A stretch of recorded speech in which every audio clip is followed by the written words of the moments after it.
successful you can become. So that's kind of what I want to talk about today. I'm going to tell you a little bit about my story growing my food business, and then I want to go over and talk about kind of what goes into coming up with a great idea, because that's really where it all starts, is coming up with a great idea. And if you're like me, you come up with a great idea every week. And then you share it with all of your loved ones, and they're like, at the end of the month, they're like, you've come up with 30 different ideas. So I've really worked a lot on narrowing it down to determining what is a good idea and what's not a good idea. My food business turned out to be a great idea, so let's go get into that. Oh. Okay, so I started my first successful business when I was 25. It was an organic, gluten-free, vegan baking mix company. Go girl, that's awesome. Yeah, it was really exciting. I went to culinary school in San Francisco, and I've been working as a chef for over the last decade, basically. And I love food. So I decided that instead of working for people, like the last speaker was talking about, I wanted to work for myself and be able to make my own income. And I love projects, so I wanted to have a project that I could grow and turn into a six-figure big business. You know, do something really outstanding, amazing, like something I never really could dream that I would really be able to do. So that was my goal when I first created this business. It started off as a catering company. We weren't like super successful as a catering company, but we did sell food at farmers markets. So that really picked up traction and got really popular one day when I decided to turn one of my vegan chocolate cakes into a cake mix. So we would then start selling those at the markets. We ended up selling more cake mixes and ready-made cake than any of our other food. So we were like, okay, why are we even doing the whole, cooking food thing? Let's just sell cake and cake mixes. And I absolutely loved the idea of selling a product that was shelf-stable, that didn't require, making and then selling right away. I was so used to that in the food industry, like, you gotta make it and sell it, and then if you don't sell it, then you gotta throw it away. So I was like, I wanna come up with a product where I can make it, and then it could stay on the shelf for, 18 months even. So that really opened up the distribution part of our business. Let's see. So that was our very first product. Actually, our second product, but our first official gluten-free product, which I wanted to talk about too, because we decided to become a gluten-free company, because it was right at the time. Do you guys remember when gluten-free, like people were going, what's gluten-free, what's that? It was at the time when gluten intolerance testing was recently improved, and then people were able to really start testing to see if they're gluten intolerant, which then a lot of people were realizing, whoa, like we are really gluten intolerant. So there was basically nothing really on the market. There was some gluten-free products, but they weren't very good, and people complained about them a lot. So I thought, that sounds like a good business idea. How can I turn what I love doing into something that, can serve a lot of people? So that's when I came up with my gluten-free chocolate cake baking mix. And that became a pretty big hit. Like, people were coming out of the woodworks like, I can't eat meat anymore, and your products are like making me able to eat cake, and I can send my kids to school with your baking mixes because, all kinds of stuff. So that was a big hit. Eventually, I figured out how to distribute those products. We were contacted by a few really huge national chains. Home Goods was the first company that contacted us. They brought us 450 stores, like, all at once. So that was like a big, oh my God, we got to like really get this figured out. And thankfully we did. So then we came up with all of these products. Wow. Congratulations. Thanks. Part of my great business idea was like, okay, gluten-free, that's awesome, but there's other gluten-free baking mixes. But I also did some research and realized people were allergic to dairy, they were allergic to eggs, they're allergic to nuts, they're allergic to all these things.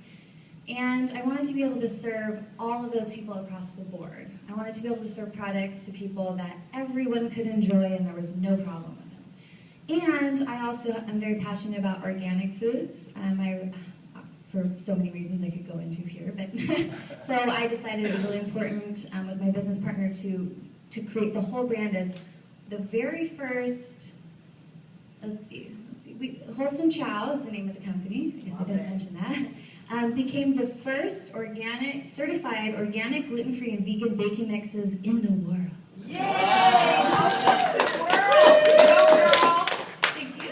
So yeah, that was cool. Like, we could say that, and it was legit, you know? We're like, yeah, we are literally the first, you know, organic, gluten-free, vegan baking mixes in the world. What year was this?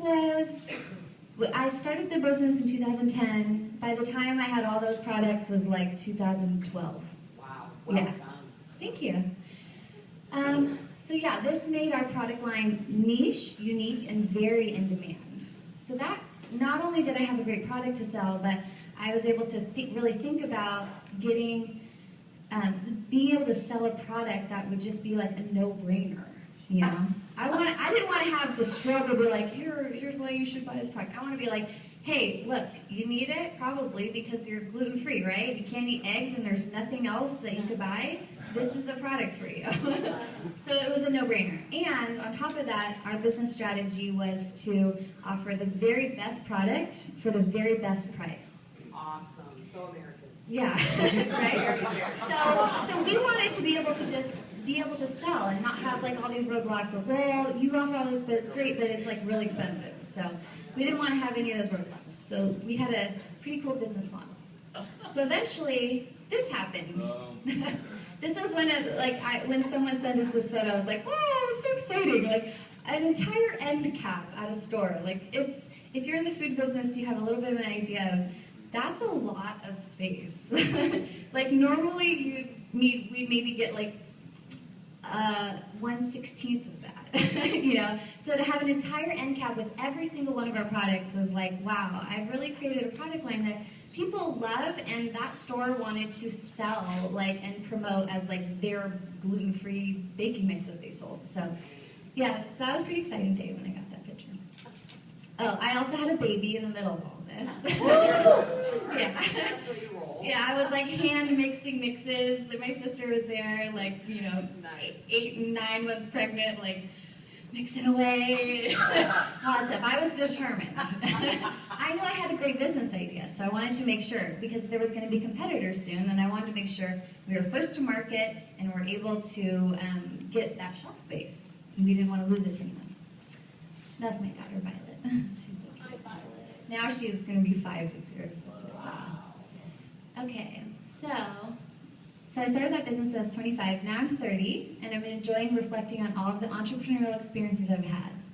Starting my own business was empowering and rewarding. I learned the complete ins and outs of building a successful business from scratch. Well done. A few of our other business models was doing everything that we could, as much as we could, without having to hire anyone to do it. So I learned how to do our web design, our social media, our graphics, our literature, our signage, our packaging, like every little detail of this business I built like with my partner from scratch. So that was fun. So I got to learn. I basically considered it going to like Harvard Business School, but like for free. Way to go. Yeah. On the Central Coast. Yeah. In Cali. Yeah, right? Happiest place in America. Absolutely.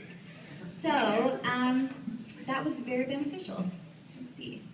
Okay, so this is the other part of the talk I wanted to present today, which was, how do you know if your business idea is a winner? Because, like I said, I come up with a million business ideas. I've had to discover a process of weeding out, like, the not-so-good ideas. Because I'll get, like, obsessed for, like, a whole day and be like, this is going to be the next, like, $1 million business. And then I'll break it down a little bit and I'll be like, actually, maybe I don't think I should go with that one.